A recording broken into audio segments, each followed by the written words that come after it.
Sem prostovoljka na domu Miloša Zidanška in sem bila s prvo izmeno 11 dni zgoraj, druga izmena je bila v avgustu in na domu Miloša Zidanška, za katerega presenetljivo se mi zdi, še kar nekaj ljudi v Mariboru ne ve, da je v okviru Zveze prijateljev mladine Maribor in da imamo možnost oddiha tudi zelo blizu doma.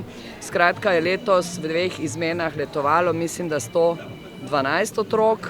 In pa seveda v našem Poreču v 6 izmenah, od junija pa do prejšnjega tedna, se mi zdi, 1677, skupaj 1565 otrok, kar je nekaj manj kot lani. Če bi samo statistiko gledali, če pogledamo bliže, je kar nekaj razlogov za to in so številke pravzaprav, mi smo zelo zadovoljni. No, imeli smo spet zunanje goste v Poreču, ki so nas dopolnjevali med letovanji.